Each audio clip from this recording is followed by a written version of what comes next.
If you don't have a consistent goal in life, you can't live it in a consistent way. Marcus Aurelius. Let's start with a question.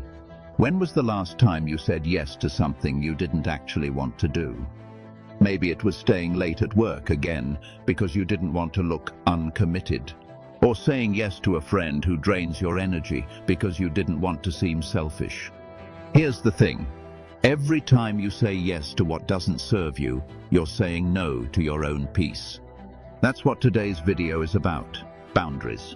Why they matter, what Stoicism teaches us about them, and how protecting them might be one of the most important acts of self-respect you'll ever practice. Welcome to Stoic Wisdom, where ancient philosophy meets real life. We talk a lot about discipline, focus, and virtue in Stoicism. But here's what most people miss. None of that is possible without boundaries. You can't control your mind if you let everyone else control your time. You can't live by your values if you're constantly bending to someone else's. And yet, we often treat boundaries like something optional, something we'll get better at one day when life slows down. But Stoicism teaches the opposite. Your peace of mind depends on knowing where you end and where the world begins. Let's break it down. 1. Stoicism and the power of control. At the core of Stoicism is this one idea. Some things are in our control and others are not. Epictetus, Enchiridion. That's the foundation of all Stoic thought. And when you think about it, boundaries are simply the practical expression of that rule. Setting a boundary, are you saying? This is within my control and this is not. For example, you can't control how someone treats you, but you can control how close you allow them to get.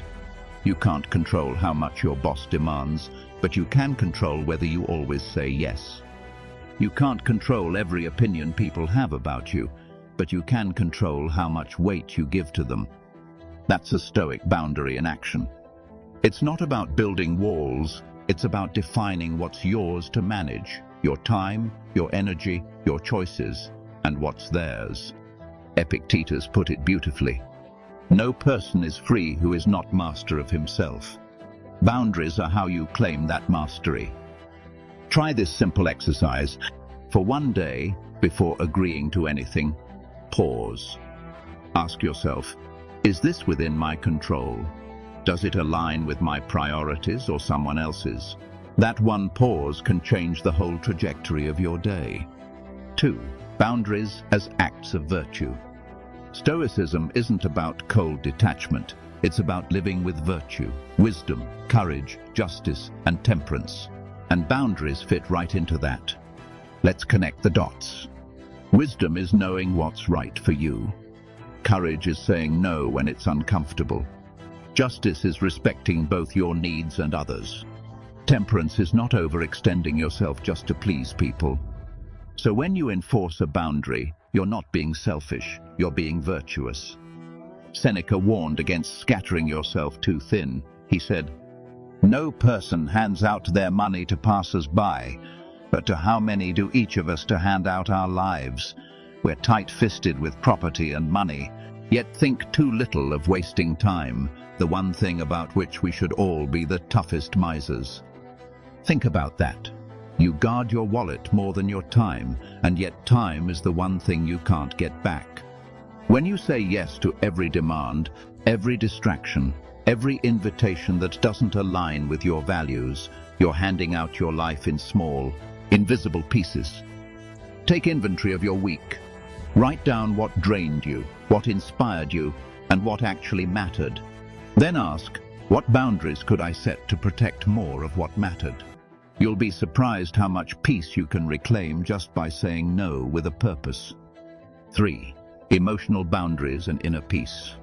Now here's the deeper layer. Boundaries aren't just external, they're internal.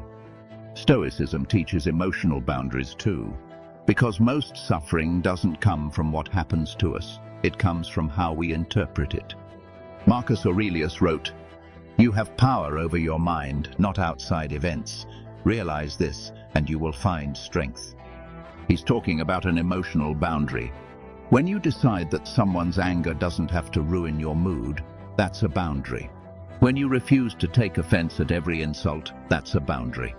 When you stop letting social media dictate your self-worth, that's a boundary.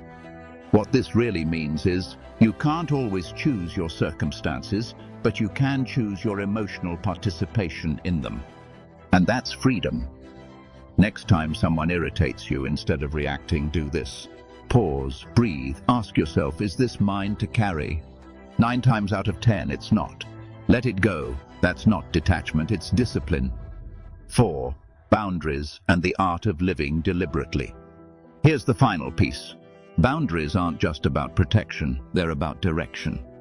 They don't just keep the wrong things out, they keep the right things in. When you say no to distractions, you say yes to purpose. When you protect your time, you give your life structure. And when you decide what matters most, you stop drifting through other people's expectations. Marcus Aurelius said, "If you seek tranquility, do less. Or rather, do what's essential, what the reason of a social being requires, and in the requisite way, which brings a double satisfaction, to do less, better." That's the Stoic way of saying, focus on what matters and let go of the rest. Your boundaries are the blueprint of that focus. Pick one area of your life that feels chaotic, maybe work, relationships, or your phone habits. Now set one clear boundary there. For example, no checking emails before 9 a.m. No saying yes without a night to think it over. No social media after dinner. Start small, but be consistent. Because once you realize how good it feels to protect your peace, you won't want to live any other way. So let's bring it home. Stoicism isn't about repressing emotions or isolating yourself from others. It's about living with intention. Boundaries are how you make that intention real. They're how you live according to what you value, not what the world demands. Epictetus again summed it up perfectly. How long will you delay before you demand the best for yourself? That's the question. Because the truth is, your boundaries are not just fences, they're declarations. Every time you set one, you're saying, this is what I stand for. This is how I choose to live. So here's your challenge.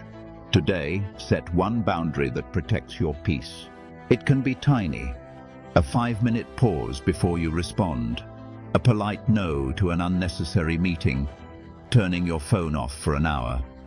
Then notice what happens. Notice how your mind feels clearer, how your energy comes back, how you start living on your own terms again.